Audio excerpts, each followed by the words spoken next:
Assalomu alaykum Arslon burjidagilar. Rosayam sizlar kuttirib qo'yganman. Uzr so'rayman. May oyi uchun tarot bashoratini boshlaymiz.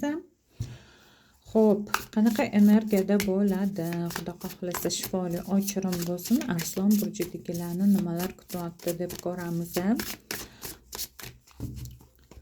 Tak, shifoli ochirim bo'lsin. Qanaqa energiyada bo'ladi?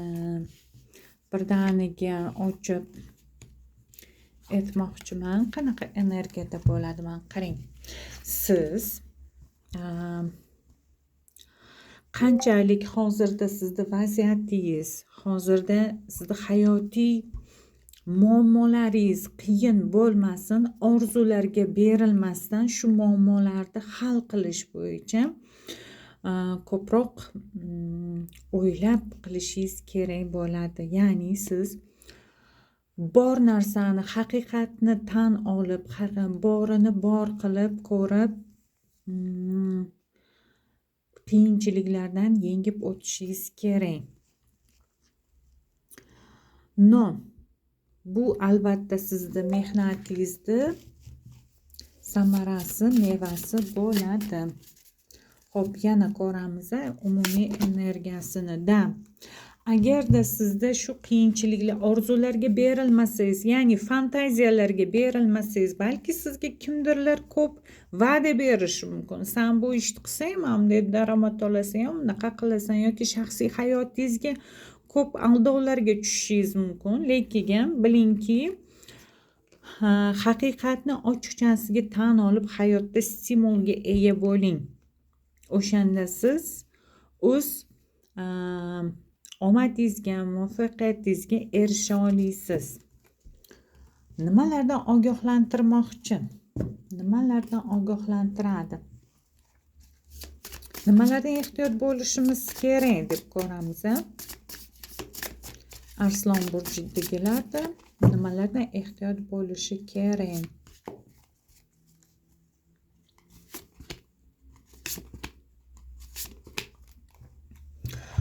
O'zingizni ko'proq bilasizmi, uzoqlarga ketish,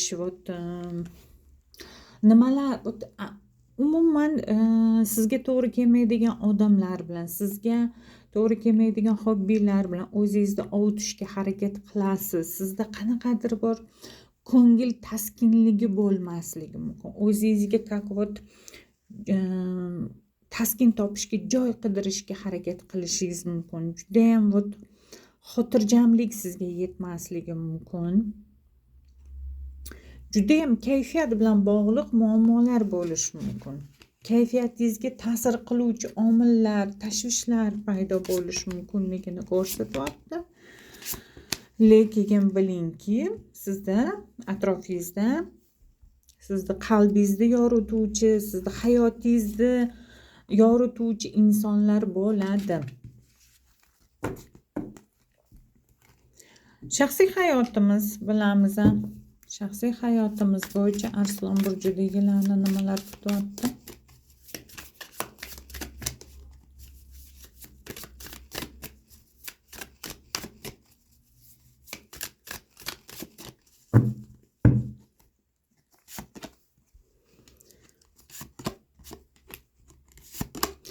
Siz shaxsiy hayotingizda juda ham adolatli bo'lasiz. Juda ham adolatli, ya'ni siz aqlingizdagi inson sizga qanaqa munosabatda bo'lsa, shunaqa munosabat qilib qaytarishingiz mumkin, yoki siz aqlingizdagi insonga juda ham mehribon bo'lishingiz mumkin va shu mehribonlikni o'zingizga talab, e'tiborda mehribonlikni o'zingizga talab qilishingiz mumkin.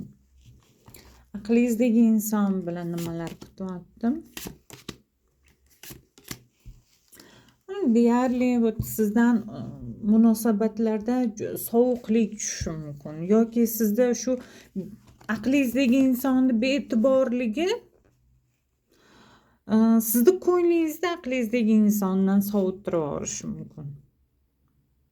Shunaqa ko'rsatyapti. Munosabatlarda ko'p tushunmovchiliklar bo'lishi mumkinligini ko'rsatyapti. Eshiklar kartasidan bilamiz. qanaqa eshiklar ochiladi bizga, qanaqa imkoniyatlar keladi bizga deb niyat qilamiz. Sizda tanlov qiyinchiligi bo'lishi mumkin. Ya'ni siz tanlagan yo'lingiz juda ham qiyin, mashaqqatli, juda ham mehnat talab qiladigan bo'lishi mumkin. Bu munosabat shaxsiy hayotingizda, munosabatlarda ham, ishingizda ham namoyon bo'lishi mumkin.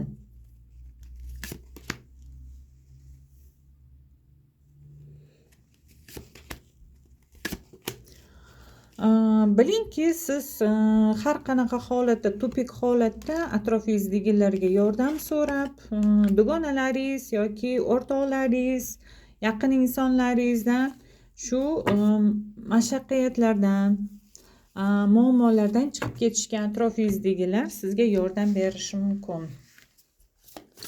Xo'p, bu kartamizdan ham ko'ramiz.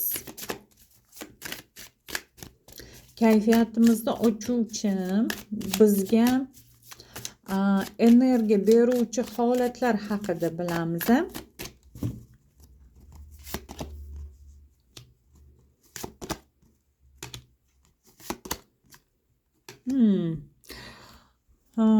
Bu yerda ko'rsatyaptiki,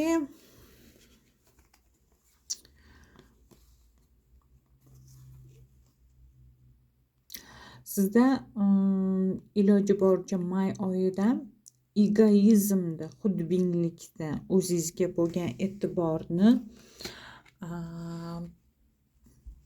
o'sha pozitsiyadan olib tashlashingiz kerak. Chunki bilamiz, Arslon burjidagilar juda ham e'tibor talab qiluvchan inson, izzat talab insonlar hisoblanadi. O'sha izzat talablilik sizga kerak emas hisoblanadi. Shu odamlardan ko'proq e'tibor talab qilishingiz, izzat talab bo'lishingiz sizga minus energiya berishi mumkin. Siz odamlardan e'tiborni, odamlardan sevgini, sizga bo'lgan mehribonlikni talab qilmang. Siz mehribon bo'lishga, siz sevuvchi bo'lishga harakat qiling. Siz pozitiv energiya berishga harakat qiling.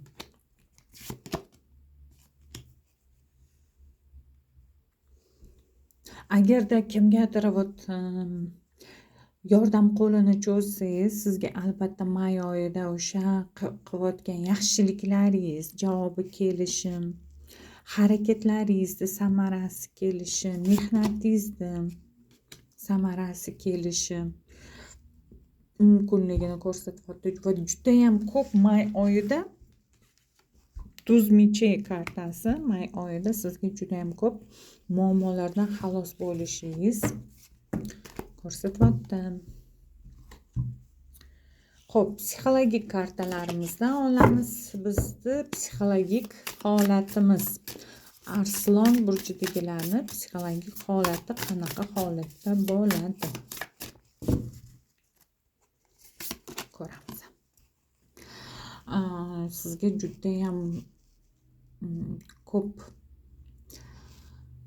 shunaqa istaklar paydo bo'lishi, ilhomlanish, istaklar, yangi ishlarni bajarishingiz, sizni xayolingizga, sizni hayotingizga yangi g'oyalar, men bu narsani qila olaman, men bu narsani xohlayman, xohish istaklaringiz ko'payishi mumkin. Lekin siz o'sha istaklaringizni, xohishlaringizni obdon o'ylab,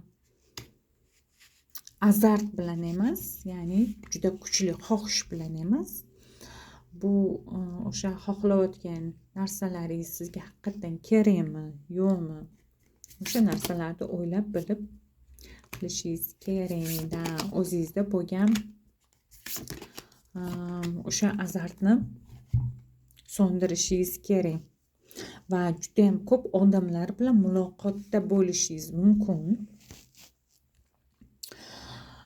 Odamlarni ko'proq yomon, negativ taraflarini emas, pozitiv taraflarini o'zingizga qabul qilishingiz kerak. Va oxirida mana bu kartalarimizni maslahat kartasi deb ko'ramiz. maslahat kartamizdan hamma burchlarni chiqarishga harakat qilaman. Xudo xohlasa bundan keyin ham shifoli ochirimlar ko'proq qilaman. Maslahat kartasi.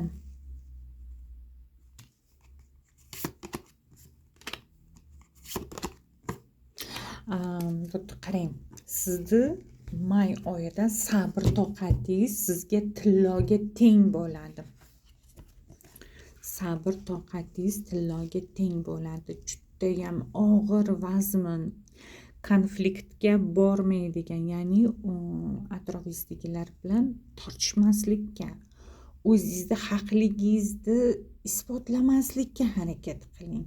Agarda sizni may oyida qanaqadir nohaqliklar bo'layotgan bo'lsa, bilingki, siz sabr toqatingiz orqali